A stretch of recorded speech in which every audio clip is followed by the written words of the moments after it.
एक समय की बात है। एक महान राजा था। उसके दरबार में जो उपमंत्री था वो बहुत चतुर था। राजा जब भी राज्य के लिए कोई महत्वपूर्ण निर्णय लेता था तब वो मंत्री की सलाह जरूर लेता था और मंत्री को उसकी बुद्धिमत्ता के कारण बहुत सम्मान मिलता था। एक दिन राजा ने मंत्री से कहा, आप बहुत बुद्धिमान है, लेकिन आपके बेटे में सामान्य ज्ञान की कमी है। वो हमेशा मूर्खता भरे फैसले लेता है।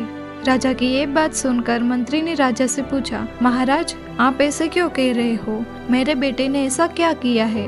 राजा ने बताया, मैं हर रोज बाजार जाता हूँ और वहाँ मैं आपके बेटे से मिलता हूँ। मैं हर रोज आपके बेटे से एक सवाल पूछता हूँ और हर बार वो ये जवाब देता है कि चांदी अधिक मूल्यवान है।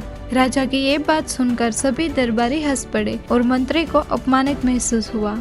मंत्री घर लौटा और उसने तुरंत अपने बेटे से पूछा, बेटा बताओ कौन सी धातु अधिक मूल्यवान है, सोना या चांदी? उसके बेटे ने तुरंत जवाब दिया कि पिताजी सोना अधिक मूल्यवान है। मंत्री ने कहा, तो फिर तुम हर रोज राजा से चांदी के बारे में क्यों कहते हो?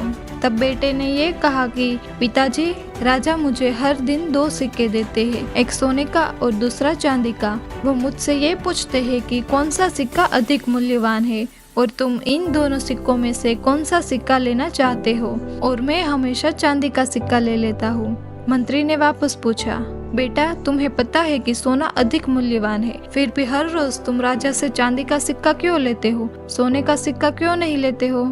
फिर उसके बेटे ने उसे चांदी के सिक्कों का भरा एक बक्सा दिखाया। उस बक्से में बहुत सारे चांदी के सिक्के थे और बेटे ने मुस्कुराते हुए कहा, पिताजी अगर मैं एक बार सोने का सिक्का ले लूंगा तो राजा मुझसे ये सवाल दोबारा नहीं पूछेंगे और मुझे दोबारा चांदी का सिक्का नहीं मिलेगा। एक सोने के सिक्के की तुलना में ये कई सारे चांदी के सिक्के अधिक मूल्यवान है। ये सुनकर मंत्री को समझ में आया कि उसका बेटा मूर्ख नहीं है बल्कि बहुत चतुर है।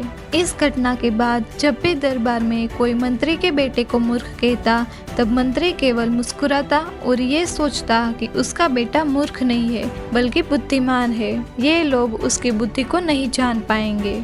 इस कहानी से हमें ये सीख मिलती है कि कभी कभी जो हमें दिखता है वो कई बार रियलिटी से अलग होता है। मंत्री का बेटा मूर्ख नहीं था बल्कि दूरदर्शी और चतुर था। उसने राजा के सवाल का सही मतलब समझकर उसे अपने फायदे में बदल दिया।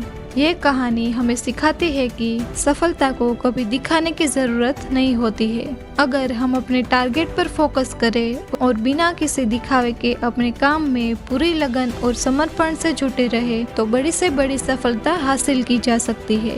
अक्सर लोग हमें गलत समझते हैं और हमें मूर्ख भी कहते हैं, लेकिन अगर हम बिना उसकी परवाह किए अपने रास्ते पर टिके रहे तो हमारी मेहनत के नतीजे ही हमारी सच्ची सफलता की पहचान बनेंगे। सफलता का मतलब दूसरों को प्रभावित करना नहीं है बल्कि अपनी मेहनत और समझदारी से खुद को साबित करना है। इसलिए चुपचाप मेहनत करते रहे और ये याद रखे कि असली बुद्धिमानी दिखावे की मोहताज नहीं होती है, वो अपने काम के जरिए खुद अपनी पहचान बना लेती है।